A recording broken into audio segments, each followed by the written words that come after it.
In medieval workshops across Europe, blacksmiths weren't just making horseshoes and farm tools. They were the secret weapon makers of their time, crafting hidden blades and disguised weapons that shaped history. Welcome to the underground world of Dark Age blacksmiths.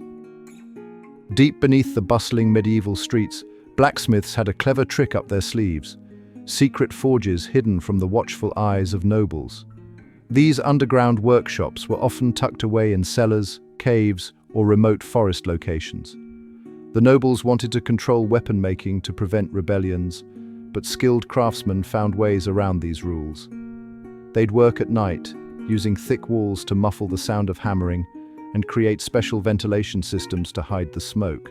Some blacksmiths even built fake walls in their workshops, hiding entire forging areas behind innocent-looking storage spaces. Local communities often protected these secret smiths because they provided weapons for self-defense and tools that nobles would otherwise price too high. These hidden forges became meeting spots where knowledge was shared and secret techniques were passed down. Damascus steel was the stuff of legends. Blades so sharp they could slice through floating silk, yet so strong they could cut other swords in half. The secret to making it was passed down from master to apprentice in whispers, using special iron from specific mines in India mixed with unique materials. What made these blades special wasn't just their wavy, water-like patterns, but their amazing ability to stay sharp and strong. Blacksmiths would fold the steel thousands of times, adding secret ingredients at just the right moments. But here's the weird part: we actually lost the recipe.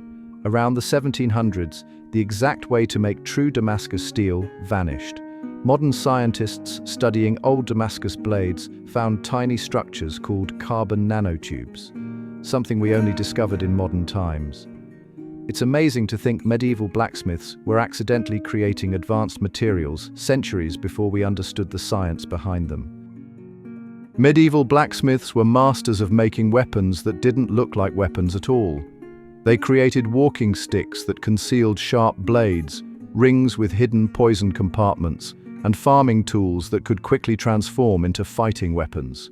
These disguised weapons helped travelers protect themselves on dangerous roads without drawing attention. Blacksmiths would carefully hollow out everyday items, adding secret catches and springs that would release hidden blades.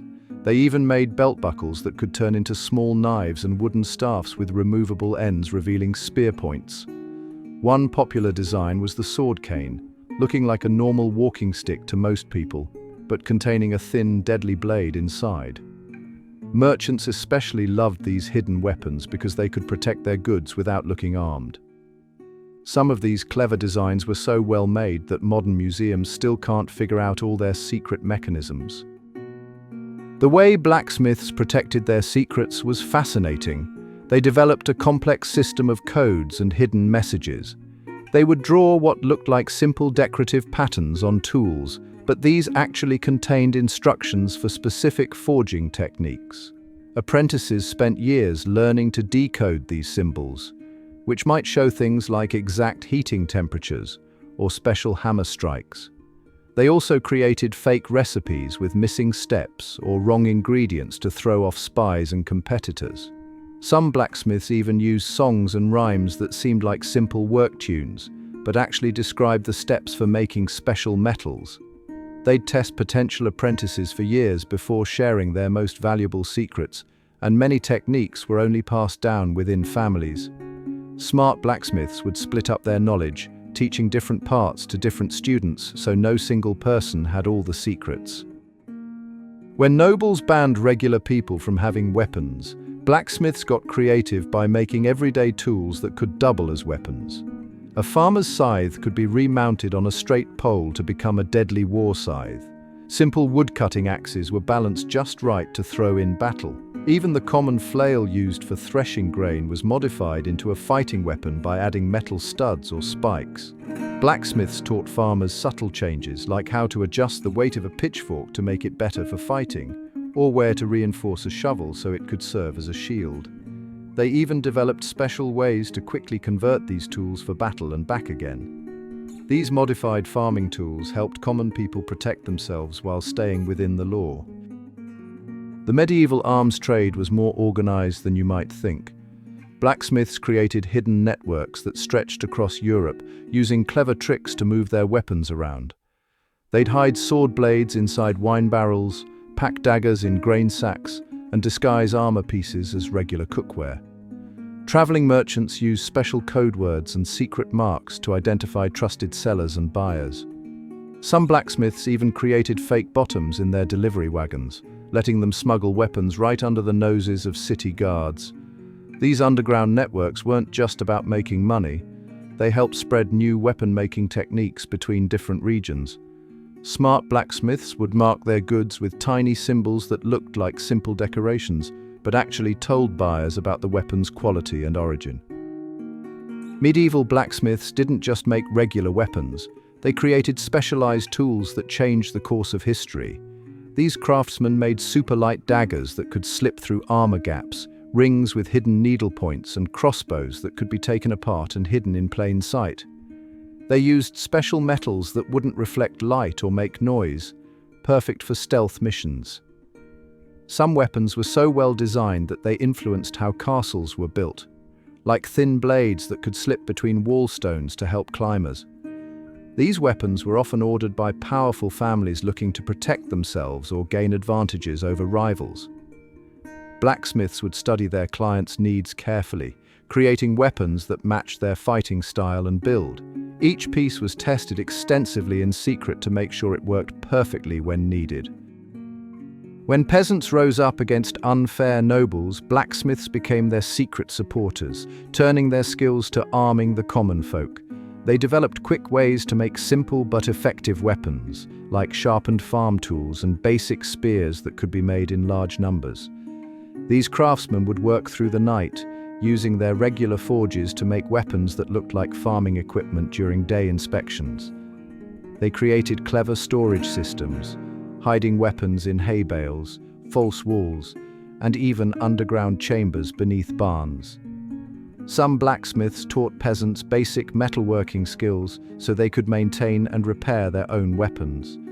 They also made armor from everyday items, like turning leather aprons into protective gear by adding hidden metal plates. Medieval blacksmiths were masters at hiding weapons in religious items, a practice that merged faith with protection. They created crosses that concealed sharp blades, prayer books with hidden compartments for daggers, and rosary beads that could be used as weighted fighting chains. Pilgrims often carried these weapons for protection on long journeys, as religious items were less likely to be searched by guards. Some of the most clever designs included bishop staffs that could separate into fighting spears, altar candlesticks with removable sword blades inside, and holy water containers with secret poison compartments. Monks and priests sometimes worked with blacksmiths to create these items, seeing them as necessary tools for protecting their communities in dangerous times. The clever metalworking tricks of medieval blacksmiths still shape how we make things today. Modern scientists studying old weapons have found amazing details, like special carbon structures in sword steel that we only figured out how to make recently. Those ancient sword-making techniques now help us create better car parts and building materials. The way medieval smiths folded steel thousands of times, that's similar to how we make super strong materials for airplanes.